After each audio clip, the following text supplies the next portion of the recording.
सभी पक्षी एक जैसे नहीं थे। कोई दुखी तो कोई सुखी, कोई अमीर तो कोई गरीब। उन्हीं गरीब पक्षियों में एक चिड़िया भी थी जो गोरी कौवी के घर का काम किया करती थी। चलो कुकू बेटा, अपना स्कूल बैग उठाओ और मेरे साथ चलो। आप वहीं मेरे पास ही बैठकर अपना होमवर्क कर लेना। मम्मा, गोरी आंटी मुझे बहुत डांटती हैं, मैं नहीं जाऊंगा। बेटा, घर में भी मैं आपको ऐसे अकेले छोड़कर नहीं जा सकती, आप मेरे साथ चलें। फिर रानो चिड़िया अपने बेटे को साथ लेकर गोरी कौवी के घर काम करने चली जाती है। यहाँ बैठकर चुप करके अपना होमवर्क करो और किसी भी चीज को हाथ मत लगाना। वो छोटा बच्चा कुछ बोले बिना अपनी माँ की तरफ देखकर हाँ में सर हिला देता है। ये क्या चिड़िया, इसे आज फिर साथ ले आई हो? इसके पंजे बहुत गंदे हैं, सारा फ्लोर गंदा कर देगा। नहीं नहीं गौरी, आप देख लें, मैंने तो अपने बेटे को आज ही अच्छे से नहलाया है। चलो अब बातें ही सुनाती जाओगी, कोई काम भी कर लो। पहले रसोई का काम कर लो और फिर बाद में सफाई करना। बर्तन भी धोने हैं और मेरे सर में सरसों का तेल भी लगाना है। वो चिड़िया रोज की तरह अपने काम में लग जाती है। कौवी का बेटा जग्गू कौवा कुकू से थोड़ी दूर बैठकर अपने खिलौनों से खेलने लगता है। वो चाबी वाली रेलगाड़ी चलाता है जो कुकू के पास आकर रुक जाती है। कुकू जल्दी से अपना पंख रेलगाड़ी को लगाते हुए कहता है, ये रेलगाड़ी कितनी सुंदर है, मुझे इसका रंग बहुत अच्छा लगता है। छोड़ो, ये मेरी है, गंदी ना कर देना। मम्मा कहती हैं गरीब बच्चों के हाथों में कीटाणु होते हैं। ऐसा कहते हुए जग्गू फिर से अपने खिलौनों से खेलने लग जाता है। चिड़िया रसोई में काम कर लेती है, झाड़ू भी लगा लेती है। वो शाम तक काम करती है। फिर वो गोरी कौवी के घर से बाहर थोड़ी लकड़ियाँ उठाकर रखती है। जग्गू कौवा खेलते खेलते अपनी रेलगाड़ी कुकू के पास ही रखकर भूल जाता है। चिड़िया का बेटा अभी बच्चा था, उसे वो रेलगाड़ी बहुत अच्छी लग रही थी। वो गौर गौर से उसे देखे जा रहा था और फिर न जाने उसके दिमाग में क्या ख्याल आता है, वो रेलगाड़ी उठाकर अपने बैग में डाल लेता है। कुकू, चलो बेटा चले, घर जाने का समय हो गया है। फिर वो दोनों माँ बेटा अपने घर चले जाते हैं। अगर मैंने रेलगाड़ी घर में बैग से निकाली तो मम्मा पूछेंगी, मैं कल नदी पर जाकर इससे खेलूंगा। वो अपने मन ही मन में ऐसा सोचता है। मम्मा, मम्मा जल्दी आए। मम्मा, मेरी बड़ी रेलगाड़ी नहीं है जो पापा ने मेरे जन्मदिन पर लेकर दी थी। जग्गू बेटा, गौर से देखो, कहीं इधर उधर रख दी होगी। मम्मा नहीं है, वो कुकू के पास पड़ी थी, वो उठा कर ले गया है मेरी रेलगाड़ी। ये गरीब पक्षी हमेशा चोरी करते हैं। चलो मेरे साथ चलो, मैं अभी जाकर देखती हूँ उसे। फिर जग्गू कौवा अपनी मम्मा के साथ कुकू के घर जाता है। चिड़िया और कुकू बैठे बातें कर रहे थे। बेटा, हमेशा ईमानदारी से मेहनत से काम करना, जैसे आपके पापा के मर जाने के बाद मैंने मेहनत की, जैसे आपके पापा मेहनत करते थे। उनके घर के दरवाजे पर दस्तक होती है, मैं देखती हूँ। कुकू बहुत डर जाता है, कहीं जग्गू ना आ गया हो। कहाँ है वो चोर, कहाँ है? कौन कौन गोरी बहन, आप किसकी बात कर रही हैं? कुकू आंटी, कुकू मेरी रेलगाड़ी चुरा लाया है। ऐसा कहते हुए वो माँ बेटा उनके घर में आ जाते हैं। कुकू बेटा, मेरी तरफ मुंह करो अपना। बेटा, जग्गू क्या कह रहा है? कुकू चुप था, वो बहुत डरा हुआ था। मैं क्या पूछ रही हूँ बेटा? ये ऐसे नहीं मानेगा। ऐसा कहते हुए गोरी आगे बढ़ती है और कुकू को मारना शुरू कर देती है। मालकिन, ना मारे, ना मारे मेरे बेटे को, ना मारे, ये अभी छोटा है। मेरे बैग में है रेलगाड़ी। देखा, अब बोला ना। चिड़िया अपने बेटे की उस हरकत पर बहुत शर्मिंदा भी थी और दुखी भी। जग्गू कुकू के बैग से रेलगाड़ी निकाल लेता है। कल से कोई जरूरत नहीं है मेरे घर काम पर आने की। मैं किसी चोर को अपने काम पर नहीं रख सकती। ऐसा कहते हुए गोरी कौवी वहाँ से चली जाती है। कुकू रोए जा रहा था और डर रहा था कि अब उसकी मम्मा उसे बहुत मारेगी। मगर मामा चिड़िया चुप थी, वो तो बस रोए ही जा रही थी। मम्मा, सॉरी, मैं भूल गया, मुझसे गलती हो गई। चिड़िया अपने बेटे को सीने से लगा लेती है। चोट तो नहीं आई मेरे बेटे के? कुकू मेरी जान, हम गरीब पक्षी हैं, हमारे पास ईमानदारी के सिवा और है ही क्या?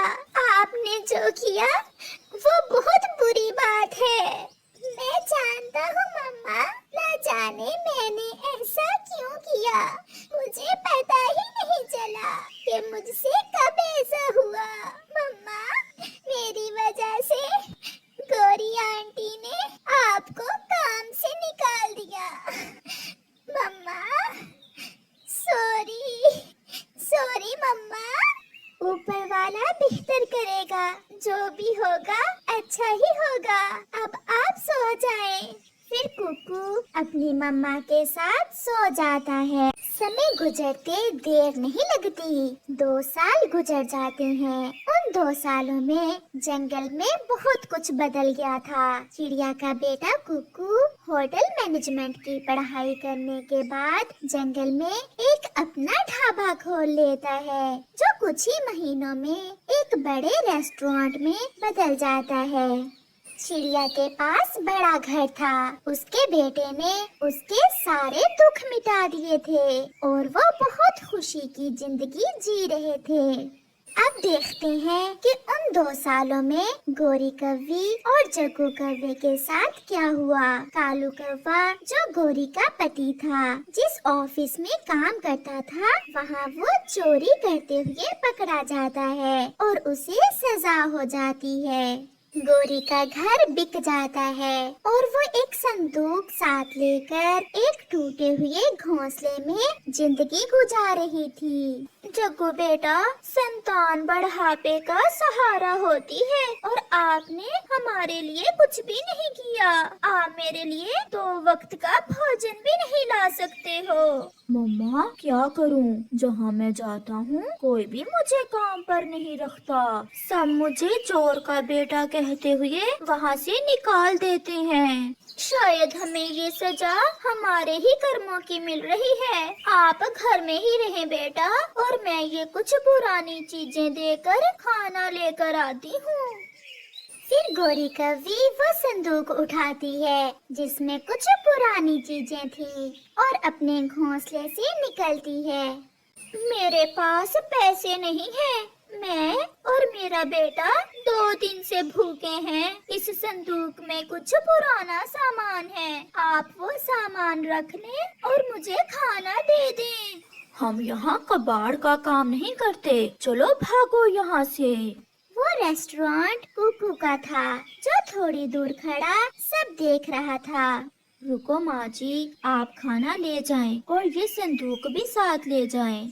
आपका धन्यवाद बेटा। फिर गोरी कौवी खाना ले लेती है। बेटा, इस संदूक में कुछ पुरानी चीजें हैं। मेरे ये किसी काम की नहीं, ये आप रख लें।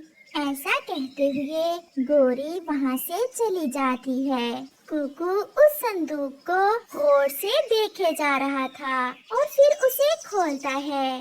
संदूक को खोलते ही कुकू की आंखों में आंसू आ जाते हैं, क्योंकि उस संदूक में कुछ कबाड़ के साथ वही रेलगाड़ी भी थी जो आज से 2 साल पहले उसने जग्गू की चुराई थी। कुकू भीगी आंखों के साथ वो रेलगाड़ी लेकर अपनी हवाई मोटर में बैठकर घर जाता है। कुकू बेटा, क्या बात है? आपकी आंखों में आंसू क्यों है? मम्मा, मैंने आज खाने के बदले रेलगाड़ी खरीद ली है। पागल, मेरा बेटा भी पागल है, ये कैसे हो सकता है? फिर कुकू अपनी मम्मा को वो रेलगाड़ी दिखाता है, जिसे मम्मा चिड़िया पहचान लेती है और उसकी आंखों में भी आंसू आ जाते हैं। मम्मा, कुछ याद आया? हाँ बेटा, मुझे सब याद आ गया। मम्मा चिड़िया अपने बेटे को गले से लगा लेती है और कहती है, बेटा, सच ही किसी ने कहा है, बदलता है रंग आसमान कैसे कैसे। प्यारे दोस्तों, मेहनत और लगन से हम अपनी जिंदगी के सभी सपने पूरे कर सकते हैं, इसलिए हमेशा मेहनत करो। जंगल में सर्दियों का मौसम आने ही वाला था, इस कारण सब पक्षी सर्दियों की तैयारी करने में लगे हुए थे। चिड़िया बहन, इस बार बरसात में बारिशें ज्यादा हुई हैं और मेरे पिताजी बताया करते थे कि जब बारिश ज्यादा हो तो ठंड भी ज्यादा होती है। कबूतर भैया, ठंड को लेकर तो सभी पक्षी परेशान हैं और हमने तो अभी तक ठंड से निपटने के लिए कोई तैयारी भी नहीं की।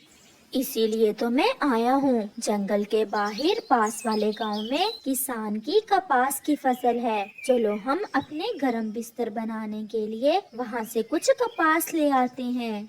दूसरे पक्षियों को बता दिया है क्या आपने? आप चलें, हमारे दूसरे दोस्त बड़े पेड़ पर हमारा इंतजार कर रहे हैं। चिड़िया और कबूतर वहाँ से उड़ते हैं। रास्ते में कौवा, कव्वी, तोता और बुलबुल भी उन्हें देखकर उड़ते हैं। वो सब जंगल के पास वाले गांव में पहुंच जाते हैं। अरे कबूतर भैया, यहाँ तो कपास की फसल किसान ने काट ली है। इस बार हमने आने में देर कर दी और किसान अपने कपास की फसल घर ले गया होगा। तो फिर क्या हुआ? चलो हम सब किसान के पास जाते हैं, थोड़ी बहुत कपास तो किसान हमें दे ही देगा। मैं इंसानों को अच्छी तरह जानता हूँ, वो हमें ऐसे कपास नहीं देंगे, बदले में कुछ ना कुछ जरूर मांगेंगे। जाने में क्या दिक्कत है, चलो हम किसान के पास जाते हैं। किसान तो घर में ना था, मगर उसकी पत्नी घर में कपास को धूप में फैलाए बैठी थी। माँ जी, हम आपके पड़ोसी ही हैं, इसी जंगल में घर है हमारे, आप हम पर दया करें और हमें अपने गरम बिस्तर बनाने के लिए थोड़ी सी कपास दे दें। मैं आपको कपास जरूर दे देती, परंतु मेरे पति जी मुझे मारेंगे। मैं उनकी इजाजत के बिना आपको कपास नहीं दे सकती। अम्मा जी, हम कौन सा ज्यादा कपास मांग रहे हैं, बस थोड़ी सी ही दे दें। हम कपास में सूखे पत्ते और अपने पुराने टूटे हुए पंख मिला लेंगे। अभी यही बात हो रही थी कि किसान भी वहाँ आ जाता है। छी छी, चलो भागो भागो यहाँ से, मेरी कपास को खराब न कर देना। कहाँ से आ जाते हैं ये छोटे पक्षी? थोड़ी सी कपास लेने आए हैं अपने लिए गरम बिस्तर बनाने के लिए। किसान जी, ठंड आने ही वाली है और हमारे पास समय ज्यादा नहीं है कि हम कहीं और से कपास ढूंढ लें। हमारे जंगल के पास आपकी ही फसल थी। हम फसल में गए थे, परंतु इस बार तो आपने अपनी फसल जल्दी ही काट ली। मैं कई दिनों से कड़ी मेहनत से अपनी कपास को सुखा रहा हूँ, इसलिए नहीं कि तुम पक्षियों में बांट दूं। चलो भागो यहाँ से। ऐसे तो जाने वाले हम भी नहीं, हम तो कपास लेकर ही जाएंगे। सीता, जरा मेरी बंदूक देना, मैं देखता हूँ कैसे नहीं जाते ये पक्षी। बंदूक का नाम सुनकर तो पक्षी वहाँ से भागते हैं। वो थोड़ी दूर जाकर एक पेड़ पर बैठ जाते हैं। अगर ये किसान जिद्दी है तो जिद्दी मैं भी बहुत हूँ। मैं इस किसान से कपास लेकर रहूंगी। परंतु कैसे गौरी बहन, अगर फिर से के तो ये किसान बंदूक चला देगा और आपको अच्छे से पता है बंदूक भागने का मौका नहीं देती, बहुत तेज दौड़ती है बंदूक की गोली। आप सब यहीं बैठे हमारा इंतजार करें। चल भी कालू, मैं अभी किसान को सीधा करती हूँ। परंतु कहाँ? मैं किसान के पास नहीं जाऊंगा, मुझे बंदूक से बहुत डर लगता है। किसान के पास नहीं बल्कि सागर पर मेरे दोस्त गिरजू बादल के पास। जब मेरा दोस्त गिरजू किसान की सूखी कपास पर बरसात करने आएगा तो फिर देखूंगी मैं ये किसान हमें कपास कैसे नहीं देता। वाह गौरी, आइडिया तो अच्छा है। अब आगे देखते हैं क्या होता है। फिर कालू और गौरी सागर पर बादलों की तरफ चल देते हैं। जल्द ही कालू कौवा और गौरी कौवी सागर पर पहुंच जाते हैं। गिरजू बादल सोया हुआ था। गिरजू, ओए गिरजू उठो, मैं हूँ गौरी, तुम्हारी बचपन की दोस्त। आवाज सुनकर गिरजू बादल उठ जाता है। गौरी, गौरी कौवी, बड़े दिनों बाद आई हो, बताओ कैसे आई हो? फिर गौरी गिरजू बादल को पूरी बात बताती है। हमने बहुत विनती की उस किसान की। उसकी पत्नी तो बहुत अच्छी थी, परंतु उसका पति जो बड़ा किसान बना फिरता है हमें थोड़ी सी कपास नहीं देता। क्या मुझसे डरकर वो आपको कपास दे देगा? उसने कई दिनों की मेहनत से अपनी कपास सुखाई है और वो कभी नहीं चाहेगा कि उसकी कपास फिर से गीली हो जाए। तो फिर चलो। गौरी कौवी और कालू कौवा गिरजू बादल को साथ लेकर वापस चलते हैं। वो देखें सामने, गौरी कौवी और कालू गिरजू बादल को ले आए हैं। अब तो किसान मान ही जाएगा और हमें थोड़ी थोड़ी कपास दे देगा। फिर वो सब गिरजू बादल को साथ लेकर किसान के पास जाते हैं। किसान के घर पर जाकर गिरजू बादल जोर से गरजता है। अरे अरे, अभी थोड़ी देर पहले तो तेज धूप थी, अब ये बादल कहाँ से आ गए? मैं लेकर आई हूँ, अब करो बंदूक की बात। अब किसान जी प्यार से ही थोड़ी थोड़ी कपास हमें दे दो। अगर ना दी तो हमारा दोस्त गिरजू अभी के अभी बरसात शुरू कर देगा और आपकी सारी कपास भीग